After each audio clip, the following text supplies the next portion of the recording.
코로나19 재확산에 대한 우려와 이 주식시장의 변동성이 확대가 되고 있음에도 불구하고 개인 투자자들의 국내 증시 투자는 이어지고 있습니다. 그리고 산업과 이 금융시장의 판도 변화로 시가총액 상위 종목들의 자리 싸움 또한 치열한데요. 시장의 흐름과 트렌드를 또 반영하는 특징주들 어떤 것들이 있는지 두 분과 특징주들 분석해 보겠습니다. 펠리즈 투자 리서치 김민수 대표, 이베스트 투자증권 IM 영업팀 염승환 차장 나와 계십니다. 안녕하세요. 네, 이제 종목들 하나하나씩 보겠습니다. 코로나19 2차 확산 우려가 커지면서 최근에 또 집안에서 시간을 보내는 분들이 많아지고 있습니다. 집콕이 늘자 시장에서는 또다시 인테리어 관련주들이 또 움직이는 모습인데 대표적인 종목으로 한샘이 있습니다. 이 코로나19로 인해서 주가 그리고 실적에 미치는 영향 어떻게 봐야 될까요? 네, 한샘이 또 재부각 받을 때가 됐죠. 이와 함께 기술적으로 본다고 하더라도 딱 반등 나올 시점에 반등 나왔다는 흐름이 네. 보여지고 있는데 일단 그와 함께 이제 사회적 거리두기 운동이 다시 되다 보니까 집에 있는 시간이 늘어난다. 이 부분이 핵심이고요. 그와 함께 또 체크해 볼 부분들이 그러면 이제 집에 있는 시간이 늘어나는데 그럼 한번 지난번에 3월 달에 집에 있는 시간이 늘었을 때 한번 또 인테리어를 한번 바꿨다. 근데 이번에 또 집에 있는 시간이 늘다 보니까 또 바꿀까요? 그렇진 않죠. 그건 모르겠습니다. 네. 그래서 아마 제가 보기엔 정점은 한번 지나지 않았을까라고 생각이 들고 있고요.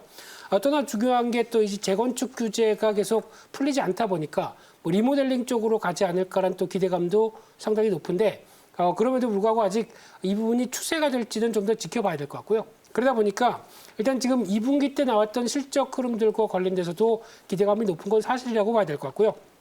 거기다가 2분기 영업이익이 작년 동기 대비해서 2.7배 정도 좋았다는 부분들이 실적과 함께 변화가 트렌드로 자리 잡는구나라고 생각하는 분위기로 주가는 올랐는데 하지만 여기서 또 하나가 이제 또 가을 넘어가게 되면 약간 비수기죠. 그렇기 때문에 그에 따른 흐름들까지 생각한다라고 하게 되면 일단 이번에 반등을 시도한다고 하더라도 전고점대 이상을 넘어가는 반등은 조금 제한적이지 않을까라는 관점으로 바라봐야 될 것 같고요. 네. 그러다 보니까 이제 최근에 주가도 지난번 한 9만 5천 원대 중심으로 어떤 중기적인 지지권 쪽에서 딱 반등하는 모습들과 함께 일단 한 10만 5천 원대 부분 정도 시도가 들어갈 걸로 보여지고 있는데요. 그럼에도 불구하고 앞서 말씀드렸던 여러 가지 내용을 고민해 본다라고 하게 되면 11만 원대 부분까지 이상으로 안착하기는 좀 힘들지 않을까라는 관점 쪽에서 11만 원대 부분 쪽에서는 일단 비중을 축소하고 수익을 확정짓는 전략이 좋겠다. 이렇게 말씀드리겠습니다. 네, 알겠습니다. 인테리어 관련주인 한샘을 저희가 먼저 만나봤고요. 다음 특징주로는 LG전자 보겠습니다. 지난 금요일에 2년 2개월 만에 9만 원을 돌파했습니다. 최근에 LG전자를 보면서 참 소리 없이 강하다라는 생각이 들고 이것도 어떻게 보면 한샘과 비슷하게 홈족들을 위한 소비 급증의 또 수혜주가 되는 것 같은데 LG전자의 주가 상승세는 어떻게 볼 수 있을까요, 차장님? 요새 장이 안 좋은데도 지금 고점을 뚫어버렸거든요. 네. 그러니까 굉장히 의미가 있는 거고 이게 단순히 TV나 이제 집에서 이제 보낸 시간이 많아서 이런 것들이 많이 팔려서 이렇게 전고점을 뚫었다라고 보기엔 좀 어려울 것 같고 뭔가 지금 내부적으로 재평가를 좀 받고 있다 이렇게 보셔야 될 것 같아요. 그러니까 수급도 진짜 좋더라고요. 네. 그래서 지금 수급적으로도 좀 요즘에 기관 쪽에서도 좀 많이 들어오는 것 같은데 네. 결국엔 지금 IT 쪽에서 선택지가 그렇게 좀 많지는 않은 상황이거든요. 근데 LG전자가 확실하게 뭔가 좀 보여주는 좀 모습들이 좀 나오는 것 같습니다. 일단 이제 TV나 또 요즘에 집에서 위생가전이라 그러죠. 이렇게 식기세척기라든가 또 여러 가지 그 공기청정기라든가 이런 이제 제품들이 워낙 좀 잘 팔리고 있는데 그런 것들이 추세적으로 잘 팔리는 데다가 또 TV 쪽도 워낙 잘 팔리고 가전하면 또 LG라는 말처럼 좀 굉장히 지금 가전 쪽에서 워낙 독보적이기 때문에 그런 것들이 기본 베이스를 바탕으로 해서 실적 개선 기대감이 계속 녹아들고 있고 근데 가장 중요한 포인트는 뭐냐면은 내년 이제 전장 부품 사업입니다. 이게 자동차 부품 사업을 하고 있는데 지난 몇 년간 적자를 계속 봤어요. 그래서 이것 때문에 주가가 할인을 좀 많이 받고 있었는데 지금 최근에 나온 이제 증권사 리포트들 보시면은 내년부터는 흑자 전환을 좀 기대를 하고 있습니다. 아무래도 이 회사가 인수했던 이제 오스트리아의 그 전장 부품 회사 그 ZKW라는 이제 회사가 이 주요 고객사가 유럽의 전기차 회사들이 되게 많거든요. 근데 이것들이 이제 내년부터 좀 수주가 좀 확대되면서 실적에 좀 기여를 할 것으로 좀 보여집니다. 그래서 한 증권사 보니까 이제 19년도에는 이쪽에서 한 1,900억 정도 적자가 났고 2020년에 4,200억, 올해 한 4,000억 이상 적자를 좀 예상하고 있는데 결국 이거는 다 반영됐다고 보시면 되겠고요. 내년에 2,000억 정도 흑자가 기조가 좀 유지가 되면서 앞으로 계속 이쪽 전장 부품 쪽이 좋아질 것으로 보여집니다. 그러면 LG전자 주가에는 하나의 또 이제 밸류에이션을 늘릴 수 있는, 그러니까 고평가를 우리가 좀 용인할 수 있는 뭔가 새로운 트리거가 생겨버린 거죠. 그런 관점에서 지금 LG전자의 주가 상승은 좀 타당하다. 그래서 단순히 코로나 수혜주로 좀 보시면 안 될 것 같고 네. 내년에 그 전장 부품, 그러니까 전기차용 부품까지 이게 어쨌든 수주가 늘어나면서 새로운 성장 동력을 확보했다는 측면으로 주가 상승을 좀 바라봐야 될 것 같아요. 그렇게 보면 지금 9만 원의 주가가 결코 비싼 게 아니고 충분히 한 10만 원까지도 타진할 수 있다고 좀 보고 있기 때문에 계속해서 좀 긍정적인 시각, 좀 보유 및 아니면 뭐 조정 시 추가 매수 전략 좀 유효할 것 같습니다. 네, 알겠습니다. LG전자에 대해 또 상당히 긍정적인 전망과 뷰를 내려주셨습니다. 다음 특징주는 오텍입니다. 코로나19 재확산에 따른 또 수혜주로 꼽히는 종목입니다. 음압 특수 구급차를 제작하는데 지금 해외 각국 기관에서도 이 오텍의 음압 특수 구급차에 대한 발주 문의가 폭증하고 있다고 합니다. 지난 금요일에 20% 넘는 주가 급등세가 확인이 됐는데 이 종목도 코로나19 관련주라고 봐야 되나요? 네, 대표님? 약간 복합됐다고 봐야 될 것 같고요. 매출 비중을 따져보게 되면은 이 어떤 특수 앰뷸런스 관련된 차량 제작 쪽이 매출의 17% 정도 됩니다. 뭐 아주 많은 수준은 아니죠. 네. 그럼에도 불구하고 이쪽에 대한 어떤 수주 가능성이 높다 보니까 이에 따른 코로나19 사태의 또 다른 수혜주다라는 관점으로 한번 또 부각을 봤는데, 하나 제가 또 더 주목하는 거는 이 회사의 사업부 중에 하나가 매출의 한 절반 이상을 차지하는 게 팔레트 사업이라고 있습니다. 보통 이제 지게차가 어떤 넓은 박스 같은 거를 밑에 집어넣고 이렇게 끌어올릴 때 네. 들어가는 어떤 발판 같은 거죠. 근데 그런 쪽이 건설 쪽에서도 많이 쓰이겠지만 요즘 또 눈여겨보시게 되면은 어떤 물류창고 같은 데서도 많이 씁니다. 그러면 이제 택배가 증가하면서 나왔던 또 다른 수혜를 보는 측면들도 높겠죠. 그런 측면에서 봤을 때도 일단 이번에 코로나19 사태로 인해서 늘어난 택배 수요와 함께도 어느 정도 실적에 기여했을 거라고 보여지고 있고요. 그런 쪽으로 봤을 때 또 하나 냉동 탑차도 있죠. 이쪽도 매출이 한 20% 정도 차지하는데 또 택배 수요 증가와 함께 또 새벽 배송 이런 쪽이 많다 보니까 또 관련된 매출 비중이 높았을 부분들에 대한 기대감도 높은 상황이다 보니까 실적도 상당히 좋았고요. 그런 쪽으로 봤을 때 지금 2년 동안 실적이 부진했다가 올해의 실적이 순이익이 한 300억대가 넘어갈 걸로 보여집니다. 그래서 한 120% 이상 작년 대비 증가할 걸로 보이는 만큼 그에 따른 실적 기대감이 높은데 시총은 지금 2,200억대밖에 안 됩니다. 그렇게 된 상황이라고 하게 되면 오히려 지금 주가가 움직이는 건 당연하다고 봐야 될 것 같고요. 그래서 아마 지금 주가로 봤을 때는 최근에 이런 부분들이 한 번에 부각받으면서 움직였다고 하더라도 추가적으로 한 14,000원대 밑에 정도 조정이 들어오게 되면 편입을 해봐도 될 만한 그런 흐름을 갖고 가고 있기 때문에 그런 쪽에서 봤을 때는 적어도 한 16,000원대, 17,000원대 시도는 계속 나올 가능성이 높다라는 관점 쪽에서 계속 어떤 실적 변화와 함께 움직이는 대표적인 종목이다. 이렇게 정리할 수 있을 것 같습니다. 네, 알겠습니다. 지난주 금요일 급등에 이어서 또 추가적인 상승 흐름까지 전망을 해주셨습니다. 다음은 이제 대표적인 전기차 배터리 관련주 내에서 이제 한 종목인 첨보를 보겠습니다. 지난주 금요일에 증권사 리포트에 힘입어서 주가 흐름이 상당히 강했는데요. 리포트 내용 한번 확인을 해보겠습니다. 네, 미래에셋대우 박연주 연구원의 리포트 내용을 참고해 보면요, 높은 시장 지배력과 높은 수익성을 유지할 수 있다라고 보고 있고요. 오는 2023년까지 첨보가 생산 설비를 올해 대비 6배로 확대할 계획이다라는 내용을 리포트에 담았습니다.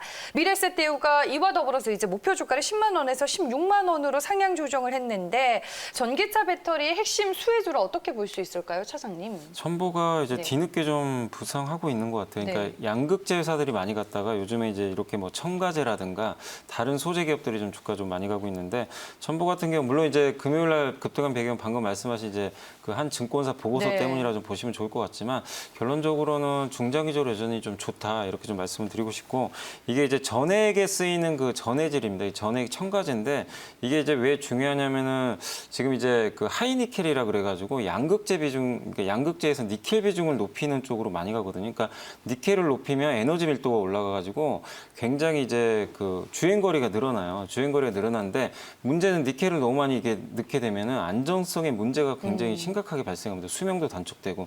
근데 그거를 방지하기 위해서 들어가는 게 바로 전해질인데, 특히 이제 이 회사가 잘 만드는 게 전해질도 종류가 되게 많아요. 뭐 F 전해질, 뭐 P 전해질, 뭐 D 전해질 이렇게 있는데 각각 다 잘 만드는데 그중에 이제 F 전해질이 아까 말씀드린 이제 양극재에 첨가를 하게 되면은 수명이라든가 안정성이 굉장히 탁월한 효과를 발휘해준다고 합니다. 그러니까 하이니켈의 단점을 이제 보완해줄 수 있는 게 이거죠. 그러니까 지금 이 배터리 트렌드랑 딱 맞게 갈 수 있는 그 소재 중에 하나거든요. 근데 이걸 만드는 업체가 거의 국내에서는 첨부밖에 없고 세계적으로도 몇 회사가 안 됩니다. 일본과 좀 경쟁을 하는데 그래서 만드는 회사는 적은데 이걸 어쨌든 잘 만드는 기업 중에 하나고 이쪽 소재가 수요가 늘어나고 있기 때문에 굉장히 긍정적일 수밖에 없습니다. 다만 주가가 그런 걸 반영해서 좀 많이 오른 상태고 그다음 9월 20일 배터리 데이가 지금 열리잖아요. 테슬라. 그때까지는 아무래도 투자 심리가 좋을 수는 없어요. 그래서 여기서 뭐 추가적으로 뭐 급등한다 이거보다도 보유하신 분들은 이렇게 주도주 함부로 파시는 거 아닙니다. 계속 가져가시되 일단은 신규 매수는 좀 더 9월 20일까지 좀 지켜보면서 좀 매수는 아직은 좀 자제하자 이렇게 좀 말씀을 드리겠습니다. 네, 알겠습니다. 일단은 뭐 신고가를 그리고 있는 상황인데 보유자들의 영역이다라고 조언을 해주셨습니다.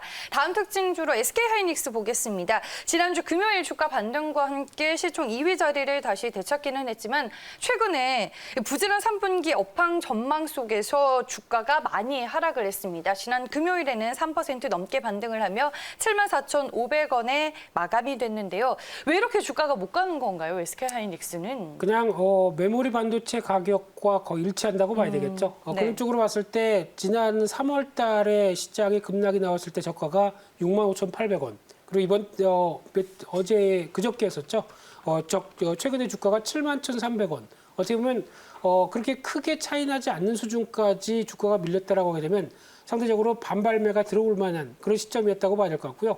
게다가 또 SK하이닉스 뭐 PBR을 계산한다. 그러면 뭐 0.88배까지 떨어졌다. 뭐 이런 얘기가 나오다 보니까 그런 쪽에서 일단 싸다라는 흐름들이 몰리면서 그리고 단기 급락에 따른 반발 매수세가 몰리면서 움직였다고 봐야 될 것 같은데 하지만 SK하이닉스를 매매할 때 가장 핵심적인 팁은 그거 하나밖에 없습니다. DRAM 가격입니다. 네. 그에 따른 어떤 매출 비중과 그에 따른 수익의 여러 가지를 차지하는 게 상당히 높다 보니까 그 흐름에 대한 반전이 없이는 주가에 대한 추세적인 흐름이 나올 가능성은 좀 제한적이라고 봐야 될 것 같고요. 그래서 지금 기조로 보게 되면 약 한 76,000원대에서 하면 77,000원대 이 정도 부분이 단기적인 저항권이라고 봐야 될 것 같고요. 계속 시도는 들어온다고 하더라도 여전히 어떤 모멘텀의 변화가 없다라고 하게 되면 주가는 일단 정지가 될 가능성이 높기 때문에 오히려 주가 탄력들을 기대하기보다는 이 부분에서 비중이 많다라고 생각하시게 되면 정리하시는 게 맞겠다 이렇게 말씀드리고 싶습니다. 알겠습니다. 지금 뭐 SK하이닉스 같은 경우에는 주가가 가기가 또 쉽지 않은 상황이기 때문에 다수 보수적인 전략을 제시를 해주셨습니다. 지난 금요일에 또 시장의 흐름을 잘 반영한 특징주들 두 분과 함께 정리를 해봤고요. 이제 오늘의 관심주 만나보겠습니다. 차장님 차례죠. 네, 오늘 저는 그 KINX라고 많이들 아실 거예요. 그 인터넷 이제 서버 관련 기업이고 제가 요새 뭐 계속 찾아보고 있는 게 아무래도 좀 코로나 확진자가 또 늘다 보니까 네. 수혜주이면서 그러니까 그게 코로나가 끝내도 계속 성장할 수 있는 기업, 연속성이 있는 기업들 찾아보고 있는데 그런 기업 중에 하나라고 좀 생각하고 있고요. 주요한 사업은 이제 인터넷 연동 서비스 이제 IX라고 하는데 인터넷 이제 서비스 제공 기업들의 그 인터넷망을 서로 연결시켜 가지고 네트워크를 이제 서비스를 좀 제공해 주는 하나의 사업이고 그 핵심은 이겁니다. 이제 IDC라 그래 가지고 이제 인터넷 이제 서버를 이용해서 이런 것들을 서버를 위탁받아 가지고 대신 관리해 주는 거죠. 근데 이런 서버 비용이 워낙 많이 들어가니까 일반 중소기업이나 이런 것들은 하기가 좀 쉽지 않고 또 대기업도 번거로운 점이 있거든요. 그래서 KINX에 좀 많이 맡기는 편인데 그런 것들을 이제 위탁 수주받아서 대행해서 좀 수익을 내는 그런 회사라고 보시면 좋겠습니다. 어쨌든 지금 데이터 트래픽이 워낙 급증하고 있기 때문에 데이터 트래픽이 급증하는 거에 따라서 매출액이 연동되는 구조이기 때문에 지금 굉장히 좀 좋은 수익을 낼 수밖에 없는 그런 구조로 계속 가고 있고 또 데이터댐이라 그러죠. 이번에 정부에서 정책적으로 지원하고 있는 이게 5G 망을 이제 이용을 해가지고 전 산업에 이제 이런 것들을 그 데이터들을 연결시키는 하나의 이제 산업인데 이쪽과 관련해서 당연히 이 IDC 산업 자체가 계속 성장할 수밖에 없기 때문에 그런 면에서 코로나 수혜주이면서도 앞으로 성장할 수 있는 기업으로 여러분들이 좀 관심 있게 좀 보시면 좀 좋을 것 같고 일단 가격 전략은 매수가는 63,000원 정도 오늘 자리에서 그러니까 금요일 종가 대비 조금 밀리는 자리면 좀 좋을 것 같고요. 위쪽으로 단기적으로 목표가는 7만 원, 아래쪽으로는 지금 6만 원 굉장히 강력하게 지지받고 있거든요. 그래서 6만 원이 깨지면 그때는 좀 한번 손절하시면서 대응을 하시면 좋을 것 같습니다. 네, 알겠습니다. 오늘의 관심주 KINX 만나봤습니다. 목표 주가 7만 원 여러분들 잘 참고해 보시길 바라겠고요. 오늘 두 분 말씀은 여기까지 듣겠습니다. 이베스트 투자증권 IM 영업팀 염승환 차장을 펠리즈 투자 리서치 김민수 대표와 함께했습니다. 고맙습니다.